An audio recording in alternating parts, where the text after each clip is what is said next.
Good morning, dear student. Today, we are going to discuss about the condition of foreign trade during 1950 to 1990. As you know that in the ancient time, India covers around 22% of the whole world's trade. Now, in the year 1950, the India's share of the total world's trade was limited only to 1.78%, or we can say India's major portion of world trade was reduced during the colonial period. Now, trade during this period 1950 to 1990, the first trade policy adopted by India was import substitution. Now, what is the import substitution? Import substitution refers to a policy of replacement of substitution of imports by domestic production, or in simple word we can say such product which were imported from the external world or from the rest of the world should be produced by India itself. It is called import substitution. It will benefit us by two ways. Number first, our balance of trade or balance of payment becomes balanced. Number one. Second, if we produce these goods in our country, it generates employment opportunities, it increases our GDP growth, it boosts our economy. So the India adopted the policy of import substitution. Just for example, instead of importing vehicles made in foreign country, domestic industries would be encouraged to produce them in the India itself. As a result, you might be knowing now India is the largest manufacturing of automobiles in the world. Similarly, India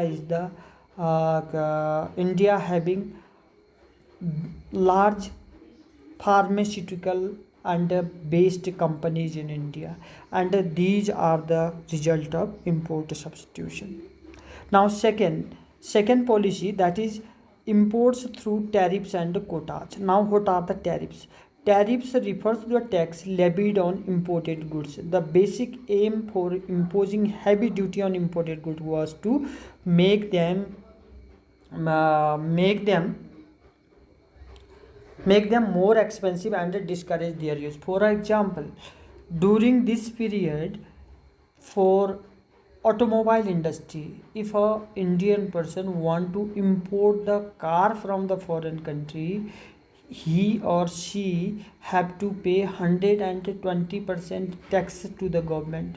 Now, so that the Indian made automobile will be cheaper and will be more convenient for purchase. So this was called the tariffs. Now, quotas, another one is the quotas. Quotas refers to fixing the maximum limit on the imports of a commodity by a domestic producer. Now, how much you can import, that if you, okay, 1 to up to 100 quantity, okay, 1000 quantity, if the government imposes the quantity restrictions of imports, then it is called the quotas. So the government tried to now, in the present day, if you might be going through the news channels and the newspaper, yeah, you might be hearing that Indian government is imposing the anti-dumping duty from the China and another Korea, Singapore, and Hong Kong. From these country, anti-dumping country. The main purpose behind this is to protect the Indian industry. Now, Indian industry, if the Indian industry are producing same goods and the same goods and raw materials if imported, then Indian industry will not get the benefits. So Indian government is imposing the this duty. This is called the tariffs. Now, reasons for import substitution. Now for point number first, the policy of protection in the form of import substitution is based on the notion that industry of the developing country like India are not a position to compete against the goods produced by more developed economies. With protection they will be able to compete with the due course of time. So government is giving them protection with the help of import substitution. That is the first reason. Second, a restriction on imports was necessary as there was a risk of drain of foreign exchange reserve on the imports of luxury goods, which foreign currency we have achieved by different ways. Now if this was utilized for the imports, now FER, definitely our foreign exchange reserve will be reduced.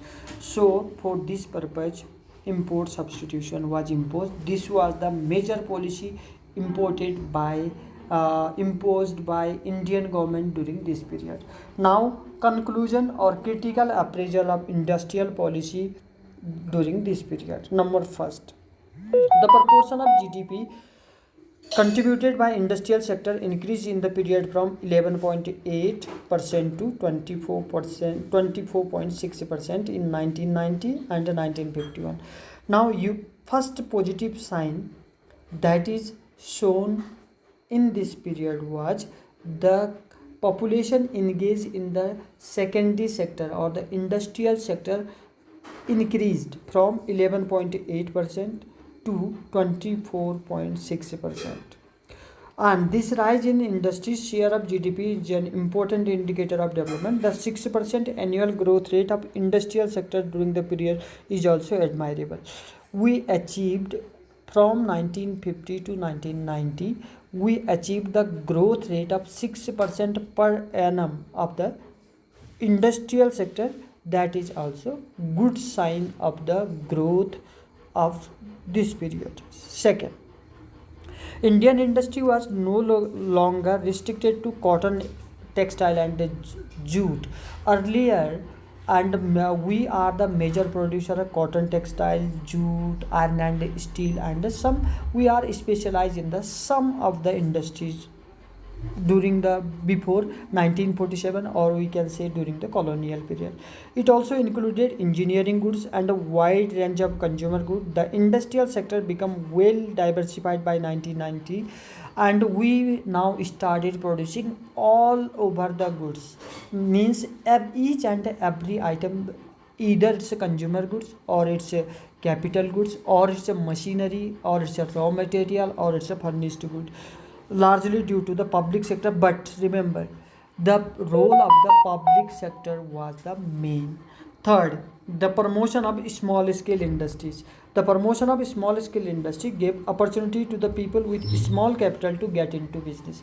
Now in this period you will find small people who having the entrepreneurship skill, they started their own business on, that is SSI, we can say small scale industry.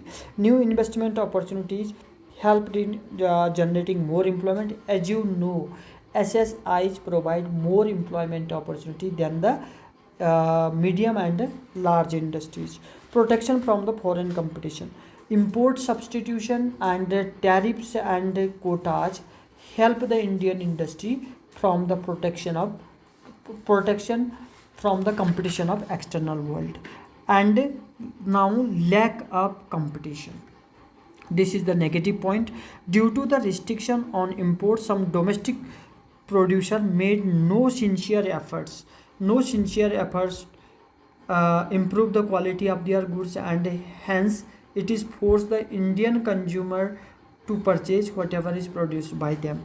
Now definitely, if the government is giving them the protection and you are competing with nowhere, then the production quality of the Indian industries was poor.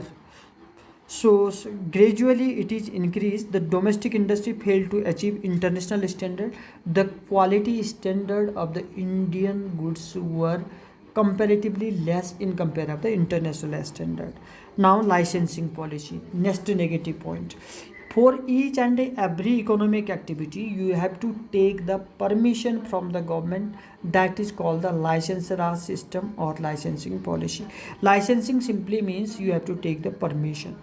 Now role of the public sector was much, and though government tried to create a base of the public sector, but remember, government cannot play a role of a corporate sector. Government having its own limitation. Government cannot go for a profit public welfare. So many of the public sector industries were in loss. Loss. Now conclusion. Let's conclude. The progress of the Indian economy in the three sectors can be summarized. In agriculture sector, India became a self-reliant with the in the food production due to the green revolution. Green revolution, you might be knowing very well. Land reforms resulted in the abolition of zamindari system. These two positive signs you will find in the agriculture sector. Now, second, in industrial sector, that industries became far more diversified compared to the situation at the independence. However, excessive government regulation prevented their growth. Now second point, at the time of independence we were majorly producing cotton, jute, iron and steel industries. Some industries we are specialized in, but during this period we started producing each and every product. But the negative point was the excessive regulation by the government, excessive control by the government was the hampering the growth of the industrial sector. Many economists were dissatisfied with the performance of public sector enterprise. As I told right now, the government sector or public sector was not meant for earning the profit, and they are not a real entrepreneur.